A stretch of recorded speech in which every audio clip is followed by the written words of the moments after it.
part at least of a financial character and interpreting the result thereof. ये सारी जो definition है ये American institute of certified public accountants AICPA के according है। अब इसमें बहुत सारी फीचर्स भी हैं, इसमें सब कुछ दिया हुआ है जो अकाउंटेंसी है।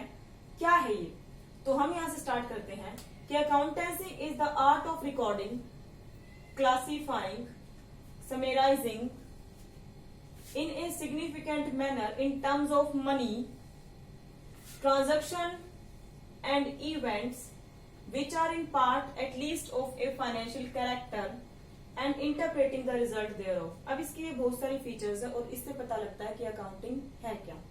सुनो अब ध्यान से कि अकाउंटिंग क्या है। Accountancy is the art of recording, record करना, किसी भी चीज को रिकॉर्ड करना। अब बिजनेस है, बिजनेस में आपके पास मटेरियल आएगा, आप कोई भी गुड्स परचेज करोगे। सपोज अगर हमने फर्नीचर परचेज किया है तो इसको रिकॉर्ड करना पड़ेगा। कोई भी गुड्स आपने सेल की है उसको रिकॉर्ड करेंगे। तो जो भी चीज आती है उसको रिकॉर्ड करते जाओ, रिकॉर्डिंग कहलाता है।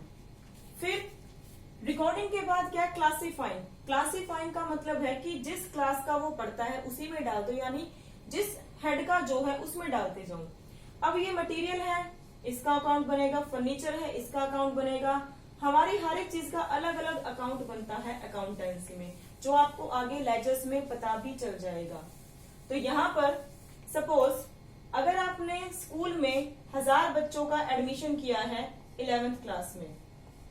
अब 11th क्लास में अगर हमने 1000 बच्चों का एडमिशन किया है, जब तक हमें ना पता लग जाए कि उसमें से आर्ट फैकल्टी में कितने जाएंगे, कॉमर्स फैकल्टी में कितने जाएंगे, साइंस में कितने जाएंगे, तो जब तक मैं इसको कैटेगराइज नहीं कर देती हूँ, अलग अलग क्लास में डिवाइड नहीं कर देती हूँ, तो मैं स्टडी स्टार्ट करवा ही नहीं सकती, ना पढ़ा सकती हूँ उनको।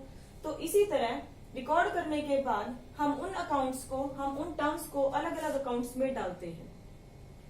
एंड समराइजिंग, उसको उनको यूज करके फिर हम एक समरी तैयार करते हैं। उस समरी को बोलते हो आप प्रॉफिट एंड लॉस।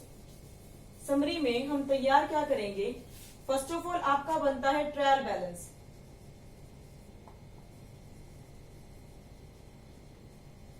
फिर आपका बनता है ट्रेडिंग एंड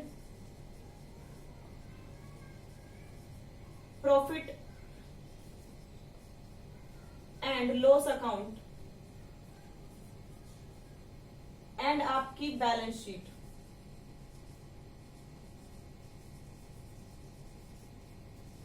ट्रायल बैलेंस क्या होता है, जितने भी आपकी असेट्स होंगी, जो आप आगे पढ़ोगे, असेट्स होंगी, जैसे फर्नीचर हो गया, मशीनरी होगी, ट्रक हो गया हमारा, तो जितनी भी असेट्स होंगी और जितने एक्सपेंस होंगे, प्रॉफिट होंगे, सबके बैलेंसेस को लेकर हम बनाते हैं ट्रायल बैलेंस। ट्रायल बैलेंस में आपकी दो साइड होती है, एक होती है डेबिट, एक होती है क्रेडिट। अगर हमारी कहीं पर कोई मिस्टेक है तो ये हमारा मैच नहीं होता, हमें पता लग जाता है। उसके बाद बनाते हो trading and profit and loss, इससे हमें पता लगता है कि साल के एंड में हमारे प्रॉफिट और लॉसेस कितने हैं। बैलेंस शीट ये हमारी फाइनेंशियल पोजीशन को डिक्लेयर करती है, ये बताती है कि at the end of the year हमारे पास कितनी असेट्स और कितनी लायबिलिटीज हैं। तो ये सारी की सारी इन्फॉर्मेशन हमें मिलती है। समरी का मतलब होता है जैसे हम एक चैप्टर का सारा सार एक पैराग्राफ से पता लगा लेते हैं, उसी तरह यहाँ पर जो अकाउंटिंग की समरी होगी ये इन 3 चीजों से मिलकर बनती है। फिर कहता है रिकॉर्ड कर दिया, क्लासिफाई कर दिया, समराइज कर दिया। कैसे, in a significant manner and in terms of money. तो अकाउंट की एक मेन फीचर या लिमिटेशन, कुछ भी कह लो इसको, कि हम सिर्फ अकाउंटिंग में मनी टर्म्स को ही रिकॉर्ड करते हैं, उसके अलावा किसी भी चीज को रिकॉर्ड नहीं करते। तो जिनको हम मनी में कन्वर्ट कर देते हैं उसको हम अकाउंटिंग में एंटर कर देते हैं। सपोज हमने ट्रक परचेज किया, ट्रक है हमारे पास मशीन है हमारी कंपनी में, पर जब तक मैं ये नहीं कह लेती कि हमारे पास ट्रक कितने अमाउंट का है और मशीन कितने रुपीस की है, मैं उसको अपने अकाउंटिंग में एंटर ही नहीं कर सकती। तो सिर्फ आप उन्हीं चीजों को अकाउंट में एंटर करते हो जिसको आप मनी टर्म्स में कन्वर्ट कर सकते हो। ट्रांजैक्शन एंड इवेंट्स, कोई भी लेन देन और कोई भी इवेंट, कोई भी घटना। सपोज हमारी कंपनी में स्ट्राइक हो जाती है, लॉकआउट हो जाती है, हड़ताल हो जाती है, वर्कर्स काम नहीं करते हैं, तो उस केस में आप क्या करोगे, अब हड़ताल की वजह से हमें नुकसान काफी हुआ है, बट उस हड़ताल को हम अकाउंटिंग में मेंशन नहीं कर सकते क्योंकि उसको मनी टर्म्स में कन्वर्ट नहीं किया। जब तक हमें ना पता लग जाए कि कितने का लॉस हुआ, हमारा एक्सपेंस कितना हुआ, हम उस चीज को एंटर नहीं कर सकते। Which are in part at least of a finance, finance का मतलब होता है पैसा, कम से कम उसमें एक पार्ट तो ऐसा हो जिसको आप फाइनेंस में कन्वर्ट कर सको, तभी उसको आप अकाउंट में एंटर कर पाओगे।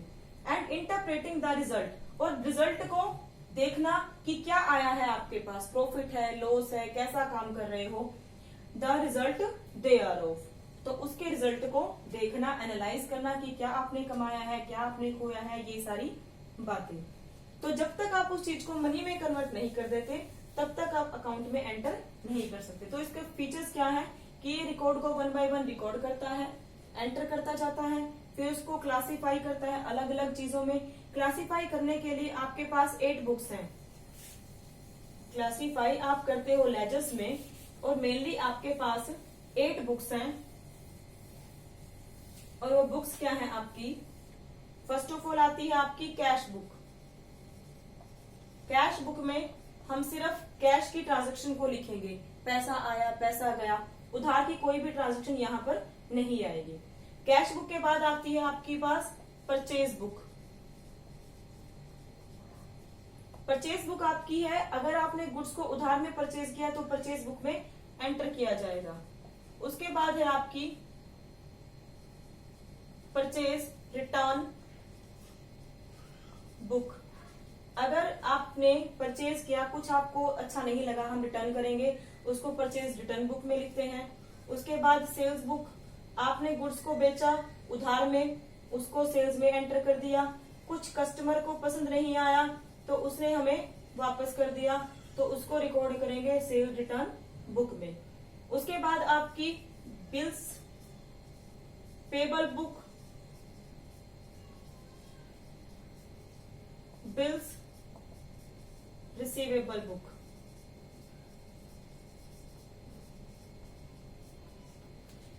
और लास्ट आपकी है जर्नल प्रॉपर।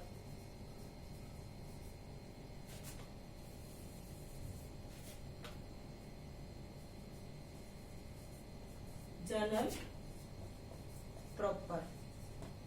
तो कैश बुक में सिर्फ कैश की ट्रांजैक्शन को, परचेज बुक में जो गुड्स हमने उधार में परचेज की हैं, हमें पसंद नहीं आई वापस कर देंगे, रिटर्न में लिखा जाएगा। गुड्स बेची सेल बुक में, सेल रिटर्न बुक में वो आएगा जो हम कस्टमर को पसंद नहीं आया उसने वापस कर दिया।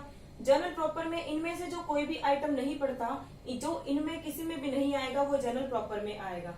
बचती हैं बीपी और बीआर बुक, बिल्स रिसीवेबल और बिल्स पेबल बुक। अब ये बीआर और बीपी क्या है समझना ध्यान से, कि सपोज हमारे पास 2 पर्सन है, ए और बी। ए चाहता है, सपोज हमारे पास पर्सन है ए और बी। ए है सेलर, गुड्स को बेच रहा है, बी है परचेजर, गुड्स को खरीद रहा है। अब बी गुड्स को चाहता है उधार में ए से, बट ये ए को जानता नहीं है, ना ए बी को जानता है। तो बी क्या करेगा कि गुड्स उसको उधार में चाहिए है, तो वो कहता है इसको, भाई मैं आपको 3 मंथ्स के अंडर पेमेंट कर दूंगा, 3 महीने के बाद आप मेरे नाम का एक बिल बना दो। तो वो क्या करेगा, एक बिल बनाएगा, उस पर स्टैंप लगी होगी, उस पर सिग्नेचर होंगे, जो परचेजर है सेलर है दोनों के, उस पे वो डेट मेंशन होगी जब वो बिल बनाया गया है, वो डेट भी मेंशन होगी जब बिल की पेमेंट की जाएगी। तो ये आगे हो गया बिल। अब बी इस बिल के थ्रू पैसे को पे करेगा, देगा, तो इसके लिए वो चीज है बिल्स पेबल, क्योंकि ये पेमेंट करेगा। अब ए को इसके थ्रू पैसे मिलेंगे, तो ए के लिए यही चीज क्या है, बिल्स रिसीवेबल, क्योंकि इसको इसके थ्रू पैसे मिलेंगे। तो ये होता है आपका बीआर और बीपी बुक। तो इस वीडियो को देखना, अच्छी तरह से समझ लेना, आगे फिर इससे आगे कंटिन्यू करेंगे हम। आई होप आपको ये चीज समझ में आ गई होगी।